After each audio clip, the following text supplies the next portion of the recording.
자, 오늘도 우리 하나님의 말씀을 듣고 같이 은혜 받는 이 복된 시간이 되기를 바랍니다. 자, 예수님은 자신을 따르는 제자들에게 나중된 자로 살아야 한다고 말씀하셨어요. 모든 사람의 끝자리, 그 자리를 선택하며 살아야 된다. 이 말이죠. 그러니까 자발적으로 낮은 자리를 택하며 살아야 한다는 말이에요. 자발적으로. 그럼 하나님은 이렇게 살아가는 자를 어떻게 대해 주실까요? 가장 큰 자다 이렇게 말씀하십니다. 미래의 가장 큰 자가 아니라 현재도 이렇게 살아가는 사람을 가장 큰 자라고 여겨주시고 말씀해 주십니다. 그러면 이제 여기서 질문이 하나 생깁니다. 우리는 어느 수준까지, 어디까지 낮아져야 되는가? 이거에 대한 고민과 질문이 생기는 거예요. 이런 얘기를 할 때 우리 교회 안에서도 각자의 사람마다 다 생각이 다를 겁니다. 그죠? 근데 우리나라 말고 외국을 포함해 보면 더 많아지겠죠? 시대마다 기준을 또 제시하면 또 더 많아지겠죠. 근데 이 기준은 그러니까 사람들이 결정할 수 있는 문제가 아닌 거예요. 예수님이 말씀해 주셨습니다. 그게 바로 오늘 본문이에요.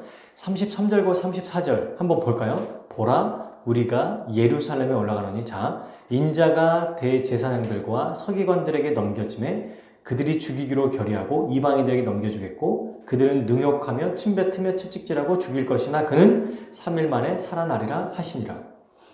지금 예수님은 자기가 어떻게 되는지에 대한 설명을 하는 거죠. 근데 이 얘기를 하시면서 제자도 스승을 따라 살아가는 사람이 아닙니까? 그럼 이렇게 얘기하시면서 우리도 어떻게 살아야 된다? 제자도 이렇게 살아야 된다라는 말씀을 하시는 거예요. 어느 수준까지 내려가야 되느냐? 죽는 수준까지. 죽어야 한다는 얘기입니다. 이거는. 가장 낮은 자리가 어디냐? 내가 없이 완전히 죽어서 없어지는 주님과 똑같은 그 자리까지 내려가야 한다고 말씀하셨어요. 예수님은 여러분 지금 이 세 번째로 죽음과 부활을 말씀하시는 건데 이제 이 이후에는 예루살렘에 들어가고 또 그 사건들이 나오거든요. 그러니까 제자들에게 총 3번이나 반복해서 말씀하신 거예요. 반복해서 말씀하실 때 뭐 좀 더 구체적이 될 수도 있고요. 더 다양하게 예수님이 설명하십니다. 근데 먼저 2가지로 얘기하셨어요. 예수님이 어떻게 될 것인지. 첫 번째가 우리가 방금 읽은 33절에 보는 것처럼 대제사장들과 서기관들에게 넘겨지고 사형 선고를 받을 것이다. 이렇게 말씀하셨습니다. 여러분 대제사장이 누군가요? 하나님의 말씀을 가르치는 자뿐만 아니라 제사를 드리는, 하나님을 대언해서 예배드리는 목회자 같은 사람 아닙니까? 그죠? 근데 그 목사들 중에서도 대제사장은 가장 높은 사람인 거예요. 율법학자, 이 서기관들이죠? 서기관들은 율법학자입니다. 그래서 구약 성경을 연구하고 해석하고 가르치는 사람들이에요. 여러분 어때요? 이들을 통해서 예수님이 십자가에 넘겨지신대요. 아니 생각해 보십시오. 가장 같은 편이 돼야 되고 가장 힘이 돼줘야 되는 사람이 예수님을 십자가 지도록 넘긴다는 겁니다. 이렇게 하기 위해서 모함하고 또 배신하는 거죠. 이걸 여러분 적용을 한번 해보면요. 오늘날 대제사장과 율법학자들은 교회 지도자라고 볼 수 있거든요. 담임 목사, 부목사님, 장로, 권사, 집사, 교회에 우리가 생각하는 핵심 인물들, 중직자들을 얘기합니다. 근데 이런 사람들이 가장 잘 이해해줘야 되는 사람들이, 같이 편이 돼줘야 될 사람들이 우리를 모함하고 배신한다는 거예요. 참된 신자를. 교회 안에 실제로 신앙생활 하면서 이런 사람들이 있습니다. 있어요.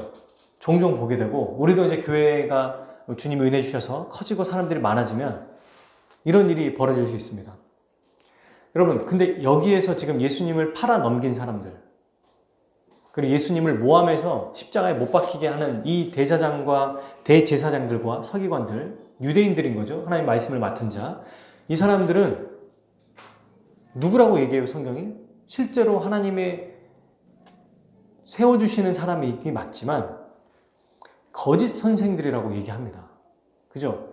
정말 참된 이 서기관 또 대제사장들은 여기 성경에 나와 있지 않아요. 그러므로 여러분, 신실한 신자들을 모함하고 배신하는 자들이 교회 안에 거짓된 신자들이 있습니다. 우리도 지금 예수님처럼 죽어야 한다. 어디까지 죽어야 됩니까? 어느 수준까지 가야 됩니까? 라고 할 때 지금 예수님이 이 일을 행하려고 하실 때 예수님의 말씀에 순종하지 않고 그를 오히려 모함하고 죽이기까지 했던 것처럼 우리에게도 마찬가지라는 거예요. 주의 제자로 살아가고 주의 뜻대로 살아가려고 할 때 교회 안에 있는 사람들이 오히려 우리를 방해하고 모함하고 괴롭게 하고 힘들게 하는 일들이 일어날 수 있다는 겁니다. 교회만이 아니에요. 같은 신자라고까지도 우리는 확대해 볼 수 있어요. 우리 교회가 아니라 다른 교회예요. 직장 생활하면서 또 동네 사람들을 다 믿는 사람들이에요. 그런데 그 사람들이 오히려 더 알아서 우리를 더 괴롭게 한다는 겁니다. 더 힘들게 한다는 거예요. 야, 그렇게까지 꼭 살아야겠냐? 뭐 그렇게까지 헌신해야 돼? 그게 뭐가 그렇게 잘났다고? 야, 나도 장로고 나도 집사고 나도 다 해봤어. 너보다 더 신앙생활 더 오래 봤어. 내가 네보다 더 열심히 해봤다 라고 말하면서 우리가 살아가는 이 신앙을 더 어렵게 만든다는 겁니다. 그렇게 한다는 일들이 일어난다는 거예요. 제자들에게. 그리고 두 번째, 예수님이 어떤 일을 겪으셨습니까? 합작을 합니다. 대제사장과 서기관들이 이들만 예수님을 모함해서 배신하고 십자가에 죽게 내버린 게 아니라 누구에게 넘겨주냐면 이방인들에게 넘겨줘요. 합작 작품을 벌이는 겁니다. 이방인에게 넘겨주고 33절 그 이방인들이 어떻게 하냐면 그들이 능욕하고 침뱉고 채찍질하고 죽입니다. 그러니까 이 일을 계획하고 이 일을 행하게 하는 일, 계획하고 넘겨준 다음에 2차로 누가 일을 하냐면 이방인들이 한다는 거예요. 로마 군인들이 하는 거죠. 예수님을 모르는 불신자들이. 어떻게 했어요? 십자가에 못 박혀서 죽이기 전에 조롱하고 침뱉고 모욕하고 때리고 채찍질했습니다. 이게 이제 이후에 우리가 나와야 될 십자가 사건을 보면 아주 정말 구체적으로 나와요. 그걸 우리가 좀 더 살펴볼 거예요. 오늘은 간단하게 볼 겁니다. 그러니까 예수님은 불신자에게는 어떻게 됐냐면 모욕과 조롱과 멸시를 당하셨다는 거예요. 우리도 신앙생활 하면서 신자들만 우리를 괴롭히고 힘들게 하는 게 아닙니다. 실제로 어떤 일이 벌어지냐면 무시를 당하고 모욕당하고 멸시당하고 핍박을 당해요. 현대 사회에서는 실제로 우리를 핍박하는 사람들이 많지 않죠. 한국에서는. 해외에서는 그런 일이 잦습니다. 이슬람 국가에서나 또는 공산, 사회주의 국가에서는 이런 일들이 벌어져요. 근데 오늘날 우리한테는요. 심리적으로 우리를 괴롭게 해요. 대놓고 무시하거나 혹은 알게 모르게 왕따를 시키거나 아니면 직접적으로 우리를 괴롭히는 일도 있게 되겠죠. 신경전을 벌이고 말도 안 되는 걸로 화를 내고 화나게 하고 괴롭게 한다는 거예요. 불신자가 이렇게 하는 건 여러분 당연한 겁니다. 사탄에게 사로잡혀서 꼭두각시 역할을 하는 거죠. 그래서 아무 잘못도 안 했는데 이런 일들이 있지 않나요? 정말 아무 잘못도 안 했는데 주위에서 괜히 미워해요. 직장에서 상사들이 괜히 쓸데없는 거 가지고 트집을 잡아요. 학교에서 친구들이 굳이 나를 별로 안 좋아해. 그러니까 내가 잘못한 행동하는 거 말고 그거 말고 굳이 별로 나를 좋아하지 않는 것. 희한하게 나를 미워하는 것. 이런 일들이 일어나는 게 당연합니다. 우리 주님이 아무런 죄 없이 이방인들에게 이런 일을 겪으셨거든요. 제자라면 이런 일을 겪는 게 당연해요. 만약 그런데 예수님의 제자라고 하면서 신자들의, 그러니까 가짜 신자들에게 모함을 당하지 않고 배신당하지 않고 또 안 믿는 사람들에게 아무런 괴롭힘이나 어떤 압박이 없다면 우리는 정말 참된 제자인지를 한번 살펴봐야 돼요. 물과 기름처럼 섞일 수가 없거든요. 함께 있을 수가 없어요. 불가능해요. 그러니까 반드시 뭔가 뾰족하게 나타날 수밖에 없습니다. 신자는. 그 안에서 뭔가 사람들에게 돋보이고 그 안에서 사람들이 우리를 싫어할 수밖에 없는 모습이에요. 우리 존재 자체가 그런 거예요. 그런데 너무 잘 지내. 거짓 신자 같은 사람들, 가짜인 사람들이랑 너무 잘 지내고 행복하게 지내면 아무리 외형적으로 어떠할지라도 상관없어요. 그분이 목사님일지라도 선교사님일지라도 그거는 그냥 신자의 탈을 쓴 것입니다. 진짜 신자는 외형적으로 구분되지 않아요. 뭐 직책으로 구분되지 않습니다. 참된 신자는 그의 믿음과 삶을 통해서 나타날 수밖에 없어요. 그 증거가 뭡니까? 지금 예수님처럼 어려움을 겪는 것, 고난을 겪는 것, 이게 신자들이 신자됨을 드러내는 증거라는 거예요. 이런 상황에서 우리 주님 어떻게 말씀하셨어요? 만약에 안 믿는 사람들이 너를 괴롭게 하고 혹은 같은 신자임에도 불구하고 가짜 같은 거짓 선생들이 너희를 괴롭게 하면 대적하고 그들과 싸워라, 그들을 때려라, 억압해라 이렇게 말씀하십니까? 그렇게 얘기 안 하세요. 그냥 겪으래요. 물론 이제 지혜롭게 우리가 대처해야 될 필요가 있겠죠. 그런데 죽으라고 말씀하신 거예요. 지금 이건. 주님이 이렇게 대제사장과 서기관들이 예수님을 이방인들에게 넘기기 전에 어떻게 하냐면 신문하시거든요. 새벽에 불러가지고 네가 맞냐? 네가 하나님 아들 맞냐? 그다 맞다면 막 그때 막 모욕하고 그 다음에 이방인들이 넘겨졌을 때 또 거기서 이방인들이 함부로 대하잖아요. 그때 예수님이 이들을 상대 못하는 분입니까? 상대할 수 없는 그런 힘없는 분이 아니에요. 그죠? 가만히 둘 수밖에 없는 분이 아니라 그들을 가루로 못 만들겠어요? 아예 없애버릴 수도 있어요. 하나님의 아들이 아닙니까? 그냥 어쭈 이것 봐라 이러면서 그만해 여기까지 해라 내가 더 이상 못 봐줘 하면서 하면 이제 막 팔을 부러뜨리든지 팔을 없애버리든지 모든 일을 다 하실 수 있어요. 다 하실 수 있다고. 신자들에게 만약에 믿는 그래도 함께 말씀을 믿는 자들은 내버려 두더라도 이방인들에게 모욕받는 것은 진짜 죽음보다 더 심하거든요. 이 당시 유대인들에게는 침뱉음 받는 거는 우리가 눈앞에서 탁 누가 침을 뱉는다고 생각해보세요. 이거는 진짜 평생 잊지 못할 트라우마가 될 거예요. 그죠? 그런 경우가 없잖아요. 그런데 이런 일들이 만약에 있다면 우리에게 예수님은 그들을 가만히 두지 않을 수 있었어요. 충분히 그런 능력과 힘이 있었지만 어떻게 하셨습니까? 주의 하나님의 뜻대로 묵묵히 당하셨어요. 어떻게 해야 되는가? 우리 주님이 말씀하십니다. 죽어야 된다. 그냥 나처럼 십자가에서 죽어야 한다. 이게 제자라는 겁니다. 여러분 제자를 생각할 때 어떤 모습을 떠오르십니까? 사도행전을 생각해 보세요. 그들이 총과 칼을 가지고 자기들을 잡아놨을 때 어떻게 했어요? 무슨 CIA 요원처럼 특수부대 사람들을 불러가지고 구출했습니까? 안 했어요. 그냥 다 당했어요. 겪었습니다. 감옥에 들어갈 때 그냥 찬양했을 뿐인데 문이 열려서 다시 또 감옥에 들어가잖아요. 바울은 어떤 사람이에요? 죽은 자도 살린 사람이에요. 로마 감옥에 갇혀서 그가 나중에 죽거든요. 거기에 뭐 풀려날까요? 풀려날 수 있어요. 군인들이 자기를 잡고 수갑을 채워도 그냥 그 수갑 풀리는 건 일도 아닐 수 있다는 겁니다. 수많은 일들과 기적을 행하셨잖아요. 물론 바울 자체가 그런 힘과 능력이 있는 게 아니라 주님이 그렇게 행하신 거니까. 그럼에도 불구하고 여러분 제자들에게는 권능과 역사가 일어났습니다. 그런데 그 권능과 역사를 복음을 전하는 데만 썼어요. 그들이 겪는 거에 대해서는 그냥 관심이 없는 것처럼 주님처럼 똑같이 일상의 삶을 살아가면서 어떻게 하면 내가 여기서 모욕받지 않고 내가 여기서 자존심을 세우고 여기서 고통당하지 않고 여기에 몰입하지 않고 그냥 주의 뜻대로 살아가는 거에만 집중했다는 겁니다.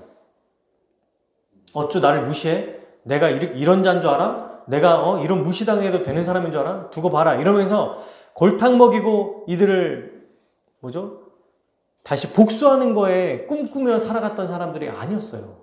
거기에는 아예 그냥 마치 뇌가 없는 사람처럼 관심이 없이 살았습니다. 그리고 오히려 주의 영광을 위해 우리 주님의 뜻대로 살아갔던 모습을 우리는 알 수 있어요. 우리 주님이 그렇게 산 거 아닙니까? 여러분, 근데 우리 주님이 실제로 십자가를 짊어졌을 때 3번 지금 이 얘기를 하셨다고 했잖아요. 십자가에서 내가 달려 죽을 거다. 근데 오늘 본문에 독특한 표현이 나타나요. 예수님은 십자가 짊어지셔야 되는 것을 아셨을까요? 모르셨을까요? 당연히 아셨어요. 그것을 위해서 제자들을 부르고 계속 말씀하셨어요. 그런데 이렇게 하는 거를 십자가에서 죽어야 하는 것을 알고 적극적으로 그 일을 행하셨을까요? 아니면 마지못해서 행하셨을까요? 적극적으로 했을까요? 그러면 거기 겟세마네 동산에서는 이 잔을 옮겨주시라고 3번이나 얘기하잖아요. 안 하고 싶어 하신 거 아닐까요? 최대한 십자가에 져야 되는 걸 아는데 피하고 싶은 건 아닐까요? 근데 오늘 본문 말씀에 피하고 싶으신 게 아니라 아주 즉각적이고 적극적으로 행동했던 모습이 나타납니다. 32절 한번 읽어볼까요? 시작. 예루살렘으로 올라가는 길에 예수께서 그들 앞에 서서 가시는데 그들이 놀라고 따르는 자들은 두려워하더라. 이에 다시 12제자를 데리시고 자기가 당할 일을 말씀하여 이르시되. 아멘. 여기서 지금 독특한 표현이 뭐예요? 그들 앞에 서서 가세요. 그랬더니 어떤 일이 벌어집니까? 사람들이 놀랍니다. 제자들이 먼저 놀라고요. 사람들은 두려워요. 왜 그럴까요? 알았던 거예요. 2번이나 지금 말씀하셨잖아요. 예수님이 그러니 예루살렘으로 가는 길이 지금 십자가에서 내가 예루살렘의 십자가에 죽을 거야 라고 말씀하셨기 때문에 알고 있습니다. 근데 제자들은 놀라고 사람들은 두려워요. 왜요? 이런 일을 겪을 거라는 걸 알면서도 가시니까 무서운 거예요. 보통 이건 어떤 모습이냐면 목적지를 향해서 사람들이 갈 때 여행 가이드가 제일 앞장서서 가거든요. 자, 이렇게 따라오세요 라고 하면서 자, 여러분 여기 오세요 이러면 뭐 일본 분들이나 이런 분들 보면은 참 희한하게 다 같이 이렇게 모여 있잖아요. 그죠? 그분들은 우리 한국 사람들 보면은 여기 있고 저기 있고 막 이래서 가이드가 불러야 돼, 우리를. 자, 이리 오세요 이러면 막 저기 가 있고 이런 사람들 불러서 막 오고 나중에 차 출발하려고 그러니까 막 안 타고 출발했더니 이미 막 전화 오고 이러는데 이제 외국 특히 일본 분들을 보면 다 이렇게 모여 있어가지고 가이드가 가는 대로 쫄쫄쫄 따라가지 않습니까? 그런 모습을 생각해 보면 돼요. 그리고 전쟁에서 장군이나 지휘관들이 자 가자 하면서 할 때 제일 먼저 앞장서서 가는 모습을 상상해 볼 수 있습니다. 예수님이 지금 이렇게 앞장서서 가고 계시는 거예요. 어떤 일을 겪으려고? 죽음을 겪으려고. 근데 그냥 가서 바로 그 자리에서 사형틀에 매달리는 게 아니고 이 수많은 모욕과 고통을 겪을 걸 아시면서 아주 즉각적이고 적극적으로 행하셨어요. 저는 사실 여러분 이거 보면 싫으니까 좀 눌러 앉거나 한가하게 시간을 보내실 수도 있잖아요. 아니면 집들을 방문해가지고 좀 시간을 최대한 좀 늦추실 수도 있잖아요. 근데 아주 적극적이고 즉각적인 모습을 보여주십니다. 우리를 위해서. 이거는 저는 보면은 창세기 22장인가요? 21장, 22장? 거기에 아브라함 파트가 생각이 났어요. 아브라함이 어떻게 하셨습니까? 하나님이 아브라함의 믿음을 알아보시기 위해, 그의 믿음을 보시기 위해 아들 이삭, 독생자를 바치라고 하잖아요. 그때 아브라함이 어떻게 하는지 아시죠? 나중에 우리가 창세기를 보면서 분명하게 알 텐데 아브라함의 독특한 모습이 뭘로 나타나냐면 그가 하나님 말씀을 듣자마자 어떻게 합니까? 한 며칠 동안 고민하다가 출발하지 않아요. 이른 아침에 나와요. 새벽에 일어나자마자 움직일 수 있는 시간만 되면 곧바로 이동합니다. 그리고 3일 밤낮 쉬지 않고 바로 출발해요. 도착하자마자 한치의 망설임 없이 그의 종들에게 얘기하고 이삭을 데리고 갑니다. 이 핑계 저 핑계 대면서 최대한 시간을 벌지 않았어요. 아들 이삭이고 내가 얘를 죽이면 이제 어떻게 하지? 어떻게 살지? 이런 고민 때문에 함께 더 있고 싶은 생각에 그냥 이럴 수 있잖아요. 할아버지니까 나 힘이 없어가지고 좀만 천천히 가자. 아유 이삭아 우리가 추억이 없으니까 여기서 추억을 좀 만들어 가자. 이런 게 없습니다. 그냥 아주 적극적으로 나갔다는 거죠. 예수님도 이렇게 즉각적이고 아주 적극적으로 십자가를 지기 위해 나아갔습니다. 이 모습을 통해서 우리에게 뭘 얘기하시는 거예요? 너희도 그렇게 살아라 라는 얘기예요. 이게.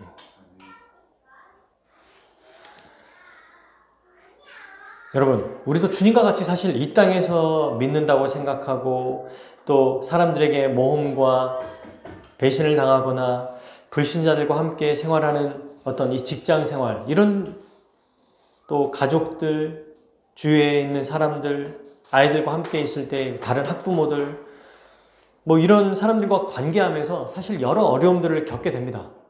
근데 이때 어떻게 해야 되는가? 흔들리지 않고 우리 주님을 따라 순종하며 살아야 돼요. 이게 참된 제자로 살아가는 삶입니다. 예수님은 이것을 위해서 제자들을 부르시고 제자들에게 이러한 삶을 요청하셨어요. 그런 자들에게 또 보여주신 게 뭐예요? 3일 만에 부활하셨어요.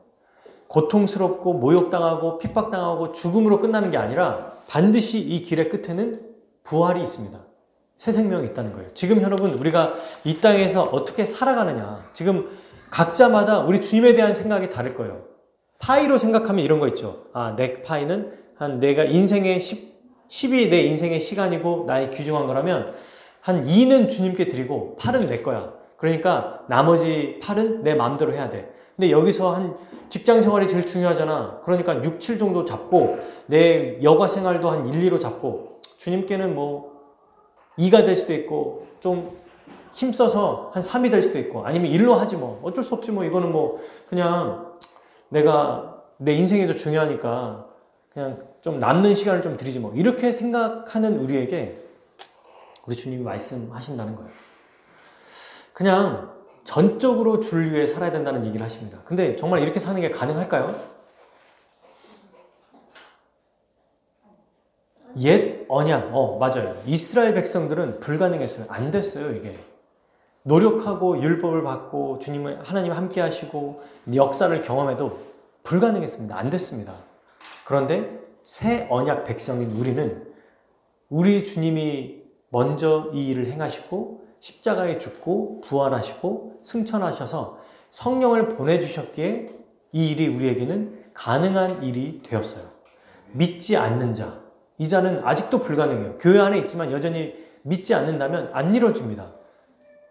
근데 믿는 자는 나이가 몇 살이든지 상관없어요. 정말 참되게 믿는 자는 그 안에 우리 주님이 새 마음을 주시고 새 영을 부어주셔서 이 일을 행할 수 있도록 주세요. 어떤 일이 벌어지냐면 먼저 마음이 새롭게 됩니다. 그래서 정말 주를 위해 살아야겠다는 마음이 생겨요. 정말 주를 위해 살고 싶다는 마음이 생깁니다. 그리고 내 생각이 내 이제 인생의 삶의 계획들이 하나씩 바뀌어요. 어떻게 되냐면 아까 말했던 그 파이가 점점점이 아니라 이제 확 완전히 뒤집어져요. 다른 파이가 돼버리는 거예요. 모든 것을 주를 위해 사는 걸로 바뀝니다. 그의 생각이. 물론 나타나는 행동은 예전과 별로 다를 바 없이 나타날지도 몰라요. 외형적으로는. 당장 그렇게 보일지도 몰라요. 하지만 내면부터 완전히 뒤바뀌었기 때문에 정말 주를 위해 살아가는 자로 바뀐 자예요. 그게 바로 신자예요. 이런 사람이 주님의 제자인 것입니다. 변화된 존재이기 때문에 가능한 거예요. 근데 여러분 이렇게 변화된 존재로 우리 주님은 어떻게 우리에게 역사하시냐면 첫 번째로 아까 말씀드렸던 것처럼 성령을 보내주십니다.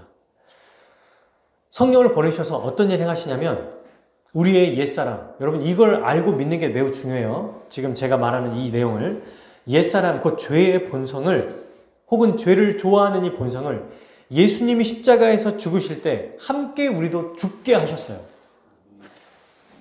이 일을 행하신다는 겁니다. 누가요? 성령님이.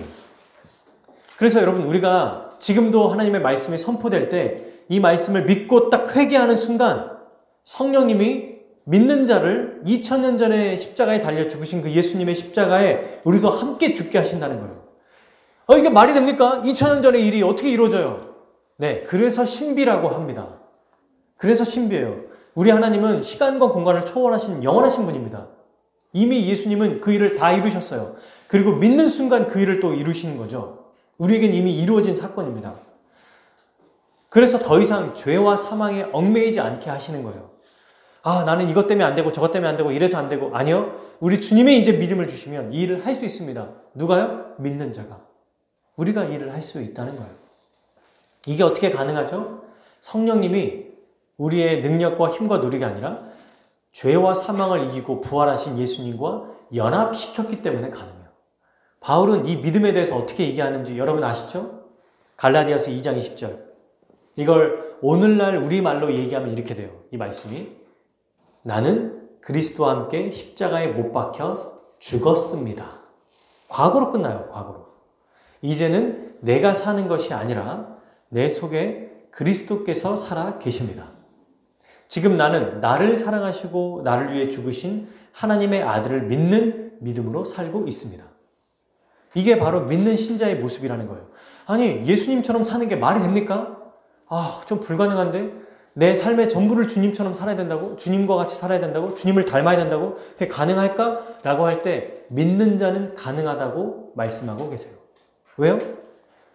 나를 위해 살고 나의 이기적이고 교만하고 또 자만한 마음이 십자가에서 죽었기 때문에 가능한 거예요. 나의 옛사람이 이미 죽어버렸기 때문에 이제는 내 안에 새로운 마음이 생긴 거죠. 그리스도를 사랑하는 마음, 그리스도를 위해 살아가는 마음, 하나님에 대해서 살아가는 이 마음이 생겼기 때문에 이제는 그 마음에 따라 살아갈 수 있다는 겁니다. 로마서 6장 11절과 14절에서 이렇게 얘기해요. 이와 같이 여러분도 자신을 죄에 대해서는 죽은 자요, 하나님에 대해서는 그리스도 예수 안에서 산 자로 여기십시오. 14절, 죄가 여러분을 지배하지 못할 것인데 여러분이 율법 아래 있지 않고 은혜 아래 있기 때문입니다. 어떻게 이게 가능한가? 죄에 대해서 죽었고 이제는 그리스도 안에서 살아났다. 그런데 이제 살아났다는 말은 은혜를 계속 받는, 은혜가 부어지는 신자로 우리 주님이 세워주셨기 때문이다. 은혜를 부어주시기에 주의 뜻대로 살아갈 수 있다고 말씀하시는 거예요.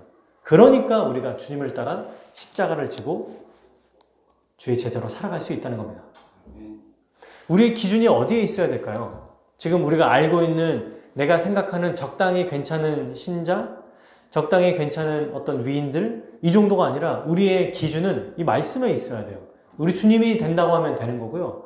우리 믿음의 선배들, 우리 사도들과 그를 따르는 120명의 성령을 받은 자들, 그리고 또 전도하고 실제로 많은 이 집사들이 있었잖아요. 빌립을 비롯하여 스데반, 이런 분들이 실제로 그렇게 살았어요.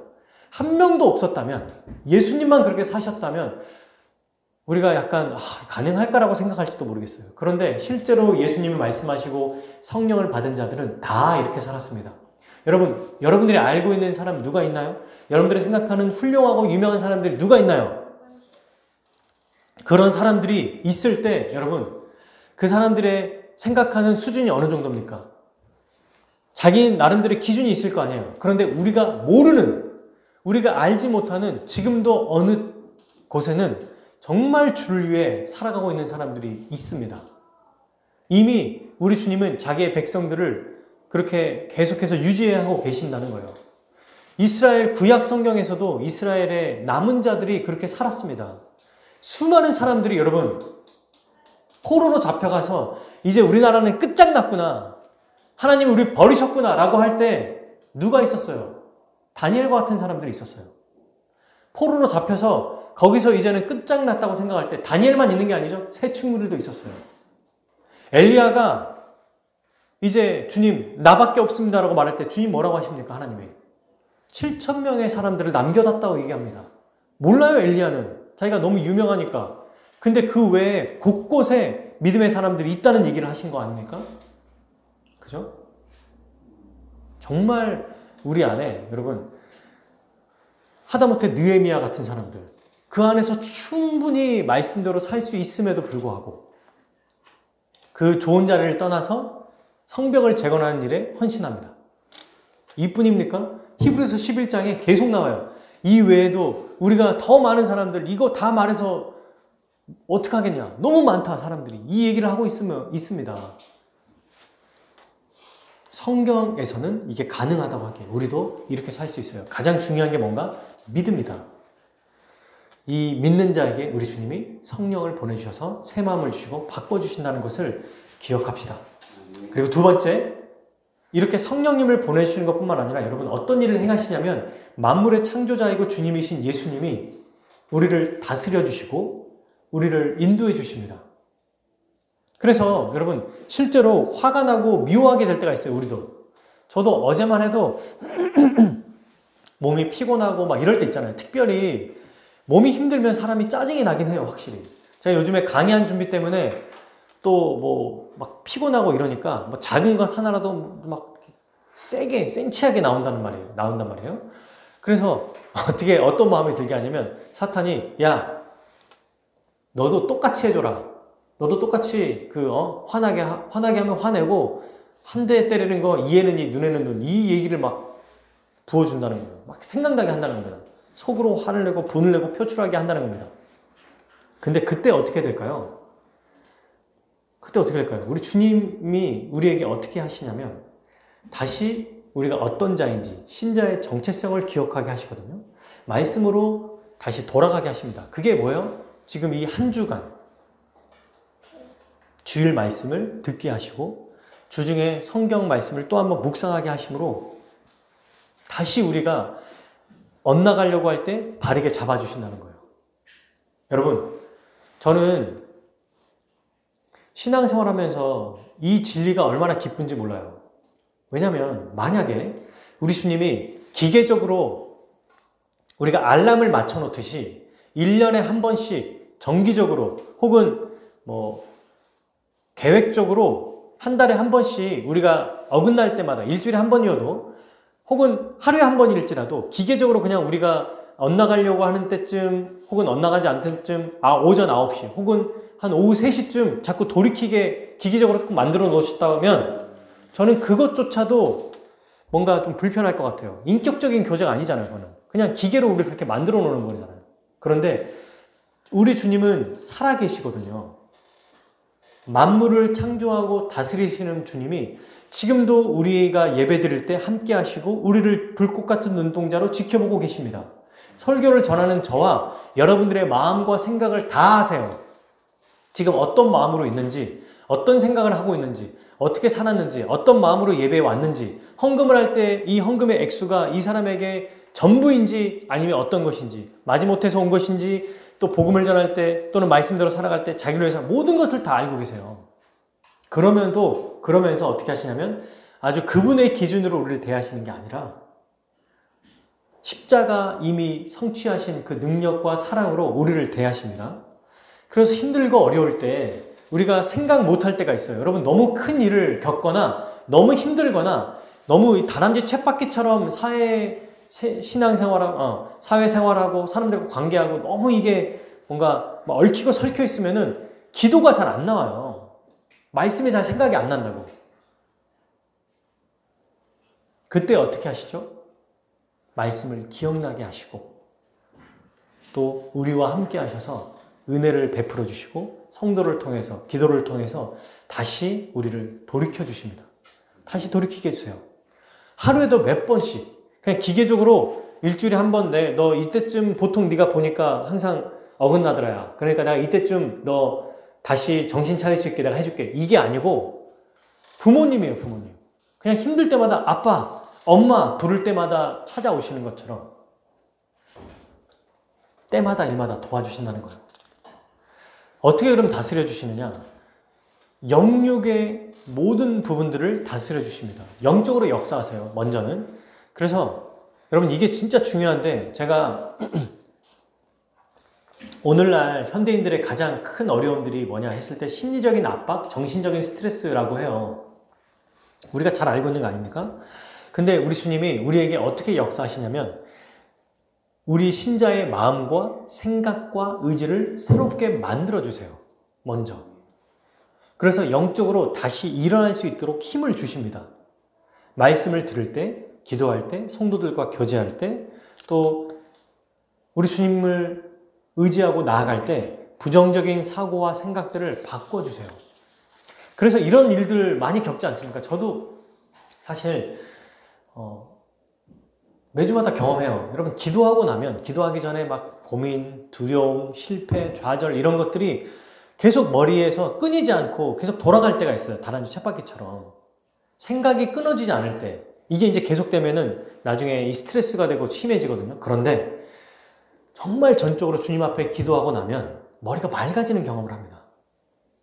문제가 해결된 게 아니라 해결될 때도 있지만 그 문제가 내게 큰 문제가 아니라는 것을 알게 될 때가 있어요. 아, 별게 아니구나. 그리고 이기게 하시는 거예요. 이게 주님의 은혜입니다. 그리고 새로운 희망을 다시 꿈꾸게 합니다. 영원한 삶을 소망하게 하시고요. 그래서 사람들이 이렇게 말해요. 야, 대체 너는 뭐가 그렇게 즐겁냐? 왜 이렇게 싱글벙글해? 너는 뭐 이렇게 좋아? 왜 이렇게 긍정적이야? 이런 얘기를 하게 된다는 거예요. 실제로 이 세상을 잘 사는 사람들은 염세적인 사람들이라고 해요. 처음부터 부정적인 것을 생각하고 최악의 상황을 생각해야 이 사람들이 멘탈이 강해, 흔들리지 않다는 겁니다. 그래서 보면은 다들 뭐라고 하냐면 그 부정적인 생각을 하고 가장 최악의 것을 생각하면서 살아가니까 어때요? 크게 어려운 일이 겪어도 뭐 큰 사고가 겪어도 놀라지 않아요. 근데 희망도 없어. 기쁨도 없어요. 그냥 늘 원래 그런 거 하면서 살아가면서도 참 이 삶을 복되게 살아가지 못하는 거죠. 근데 신자는 어때요? 누가 봐도 어려운 상황이고 힘든 상황임에도 불구하고 성령께서 우리 주님이 다스리고 역사하시기에 새로운 희망과 내가 생각할 수도 없는 그 생각을 하게 하셔서 다시 희망을 주신다는 겁니다. 이게 우리 주님의 역사하심과 보호하심과 인도하심이에요. 그리고 영적으로만 다스리느냐? 아니에요. 이 육체적인 이 땅에 지금 발딛고 사는 이 삶에도 역사하십니다. 그래서 부어주세요. 능력을 부어주시고 은혜를 부어주십니다. 우리 주님 말씀하시잖아요. 일용할 양식을 주라고 구하라고 하시잖아요. 실제로 여러분, 이스라엘 백성들이 만나와 메추라기를 영적으로 먹은 게 아니에요. 진짜 먹었습니다. 진짜 먹었어요. 홍해가 있을 때 그들을 보호하시기 위해 홍해를 가르셨어요. 이런 일들을 우리 주님께서 그 안에서 다 행하셨습니다. 우리 하나님 아버지가. 그래서 필요할 때마다 우리가 간구할 때 우리를 보호하시고 인도하시는 겁니다. 사탄이 우리를 건드릴 수가 없어요. 정말 생각해보면 하나님의 택한 자녀는 인류가 시작될 때부터 지금까지 단 한 명도 사탄이 죽음으로 끌어내는 자가 없었어요. 내릴 수가 없었어요. 멸망을 당한 자가 한 명도 없었습니다. 우리 주님의 보호하심 때문에. 그래서 베드로전서 5장 8절에 보면 이렇게 얘기를 하죠. 근신하라 깨어라 너희 대적마귀가 우는 사자같이 두루다니며 삼킬 자를 찾나니. 삼킬 자를 찾는 거지 삼키지 못합니다. 유혹은 하지만 우리를 넘어뜨릴 수 없어요. 그렇게 우리를 괴롭히고 힘들게 하고 어렵게 하지만 절대로 우리를 그의 사탄의 자식으로 다시 빼앗을 수 없어요. 여러분, 우는 사자와 같이 두루다닌대요. 그 말은 뭐냐면, 우는 사자를 한번 생각해 보세요. 실제로 우는 사자 소리 들어본 적 있는 사람 있어요? 들어본 적 있어요? 실제로? 어디서? 스피커 같은 스피커. 그래. 이거 너무 신기하다. 저도 사실 우는 사자가 대체 무슨 소리야? 해서 생각해 보니까 동물원에 갔을 때만 사자를 볼 수 있었잖아요. 근데 거기서 우는 소리는 그냥 맨날 잠만 자고 있는 사자만 봐가지고 맨날 피곤해하고 잠자고 눈 뜨고 하품하는 사자만 봤거든요. 그래서 직접 우는 사자를 듣기 위해서 아프리카를 가야 되나? 뭐 이런 생각도 해봤었는데 실제로 우는 사자 소리가 표하는 소리래요, 이게. 그래서 직접 듣지는 못해서 유튜브로 한번 들어봤습니다. 그랬더니 막 그렁 하면서 막 하는 뭐 이런 소리가 나요. 굉장히 무섭더라고요. 섬찟하고 실제로. 여러분, 이 우는 사자는 무섭습니다. 근데 우리를 건드리지 못해요. 무섭게만 하는 거예요. 그림자 같은 거예요, 그냥. 그림자를 보고 애들은 놀라죠? 근데 어른들은 알아요. 약간 그림자라고 말하는 겁니다. 실체를 알면 우리 자신이 그리스도 안에서 어떤 존재인지를 알고 사탄이 그리스도 십자가에서 결정적으로 패배했고 무너졌다는 사실을 알면 그냥 끌려가는 게 아니라 이기며 살아갈 수 있다는 거예요. 그래서 우리는 마귀를 대적하며 살면 됩니다. 주의 뜻대로 살아갈 수 있는 자라는 것을 기억하고 살아가면 되는 거예요. 그러므로 사랑하는 여러분, 참된 제자로 우리 주님이 우리에게 은혜 주시는 먼저 그 길을 가시고 은혜 주셨기에 우리도 그 길을 갈 수 있음을 기억합시다. 주님이 먼저 그 길을 가셨어요. 그리고 가신 다음에 우리와 발맞춰 주셔서 앞서 가십니다. 그리고 우리가 해야 될 일들, 감당해야 될 일들을 모두 다 겪으셨어요. 때로는 우리가 살아가면서 이걸 잊어버리면요, 불평하고 원망할 때가 있어요. 그때 다시 기억해야 됩니다. 이 은혜를. 여러분, 지금 한번 생각해 보실래요? 과거에, 과거 말고 늘 기억하는 거. 항상 우리는 망각의 사람인지 그 은혜 주신 것을 늘 잊어버려요. 그리고 서운한 거 생각하고 내가 아쉬운 것만 생각하는데 생각해 보십시오. 주신 은혜가 얼마나 큽니까? 어떻게 지금 여기까지 왔겠어요? 그걸 기억하면 우리는 감사하고 순종할 수밖에 없습니다. 그죠? 그러면 여러분, 이렇게 제자로 살아갈 때 구체적으로 한번 적용을 해봤어요, 제가. 어떻게 그러면 십자가를 짊어지는 신자로 살아가야 될까? 내가 죽는다는 게 어떤 의미로 살아가야 되는가? 그것만 이야기하고 한번 마치겠습니다. 여러분, 내 삶에서 주님께서 이렇게 말씀하시죠. 죽어야 된다라고 말할 때 부자 청년을 통해서 뭘 얘기하셨어요? 내가 가장 사랑하는 것보다 주님을 더 사랑해야 되는구나. 돈보다, 재물보다, 그죠? 그리고 내 가족보다, 내가 있는 어떤 그 소중한 어떤 것보다도 주님을 더 사랑해야 된다. 이게 이제 우리가 예수님을 닮아가는 십자가를 짊어지는 제자의 모습이라고 했어요. 이게 죽는 어떤 과정입니다. 근데 또 하나가 있어요. 그게 뭐냐면 우리가 살면서 내가 이것만 아니면 좋겠다고 하는 거 있지 않나요? 우리의 연약한 것, 보통 영린이라고 하는 거 있잖아요. 건드리면 내가 못 참는 거. 영린이라고 하는 거는 뭐 용의 이 뭐죠? 반대편으로 난 비닐이에요. 그걸 딱 건드리면 용이 이렇게 화를 내는 거야.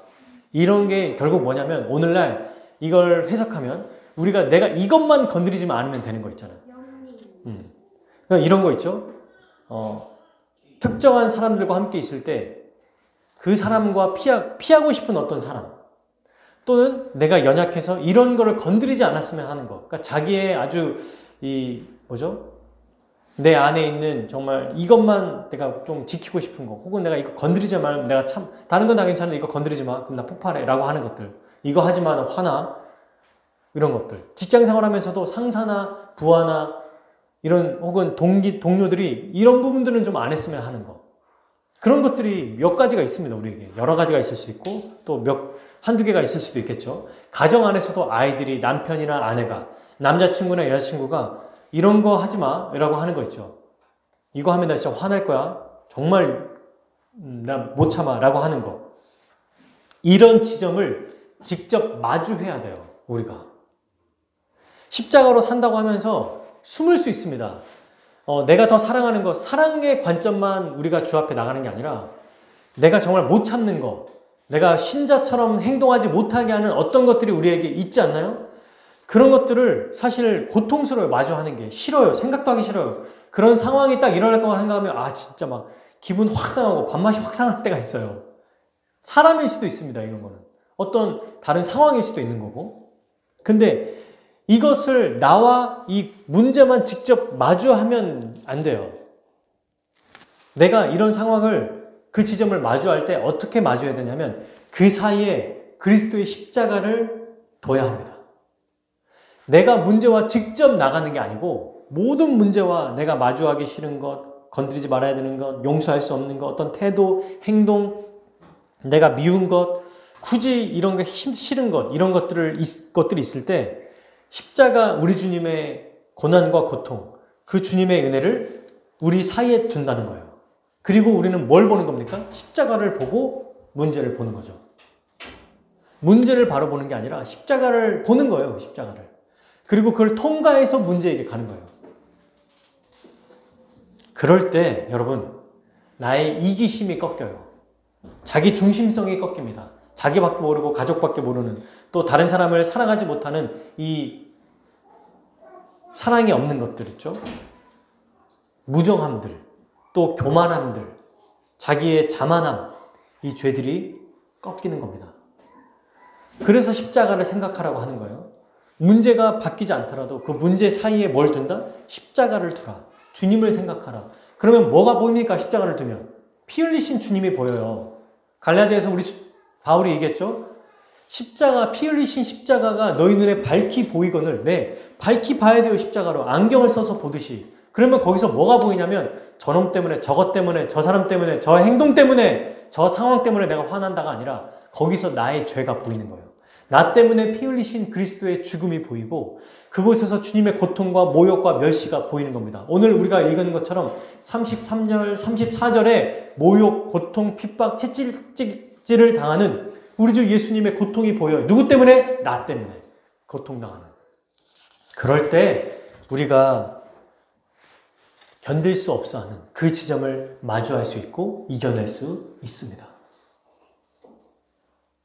이 일을 해야 돼요, 여러분. 저는 우리가 사랑하는 우리 모든 성도들이 지금 함께 예배드리고 또 인터넷으로 예배드리는 우리 성도님들이 그냥 십자가에 죽는다고 할 때 막연하게 생각하지 않고 정말 한 걸음 한 걸음씩 십자가로 살아가는 제자의 삶으로 살아갔으면 좋겠어요. 성화라고 할 때 이건 뭐냐면 다이렉트로 갑자기 점프하는 게 아니거든요. 서서히 거룩해지는 겁니다. 서서히. 이걸 할 때 두 가지, 양쪽에 지금 두 가지를 얘기하고 있죠. 첫 번째, 주님보다 더 사랑하는 건 없어야 된다. 주님만 사랑해야 된다. 그러면서 반대편에 뭐예요? 내가 참을 수 없는 것.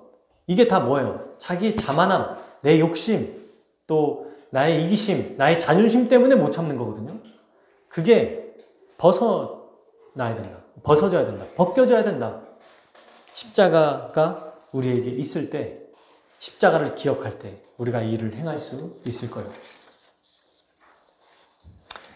한 가지 예를 들고 마치려고 합니다.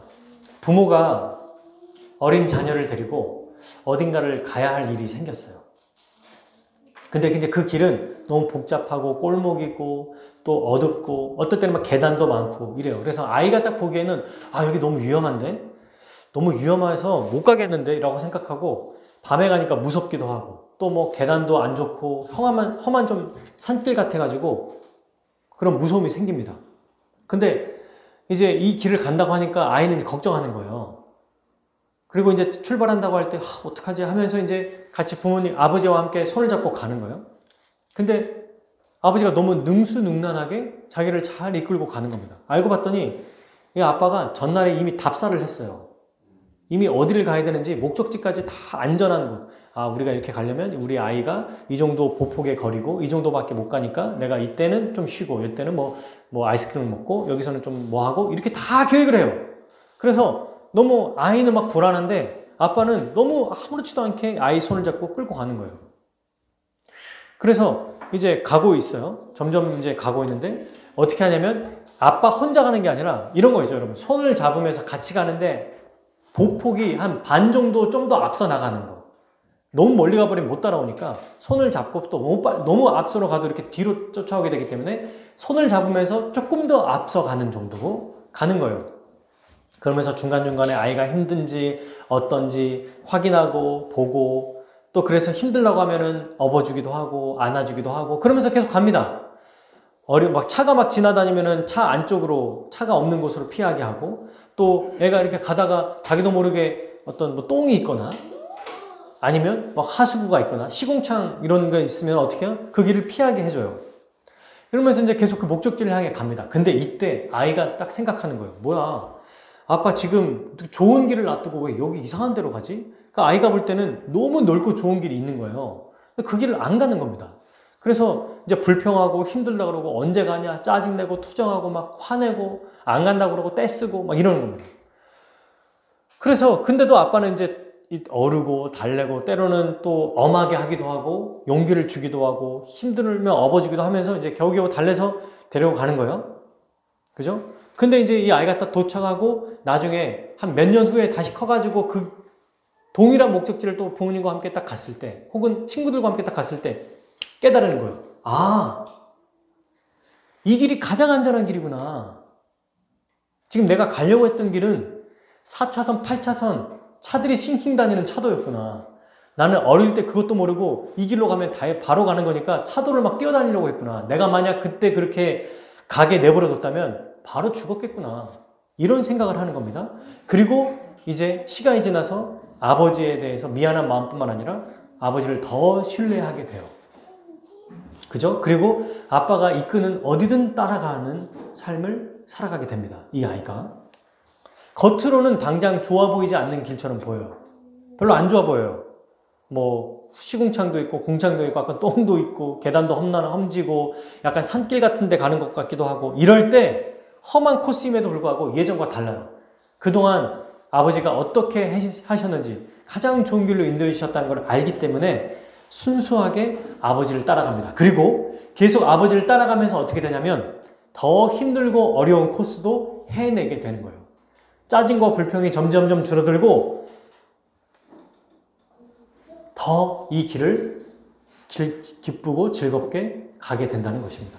사랑하는 여러분, 우리 주 예수님이 우리와 함께 하시는 것도 이와 마찬가지예요. 십자가로 이미 먼저 우리 앞서서 먼저 그 길을 가셨습니다. 십자가로 이미 다 모진 고통과 어려움을 다 겪으셨어요. 그리고 겪으신 다음에 자 따라와 라고 하시지 않고 우리의 손을 잡고 반걸음 더 앞서서 이미 갔던 그 길을 우리가 지금 겪을 때 어려움을 아시고 또 주님이 우리를 손을 잡고 같이 우리를 이끌어 주시는 거예요. 이끌어 주시는 거잖아요. 손을 잡고 가는 건. 그리고 말씀하십니다. 은혜를 주십니다. 복되게 하십니다.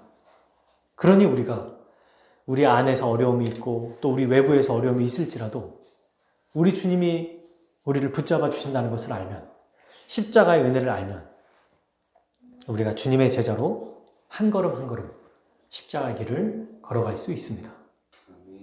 그래서 우리 문제를 볼 때 나를 손잡고 먼저 내 앞서 가시는 우리 주님을 생각하고, 또 어려움이 있을 때 어떻게 하라고요?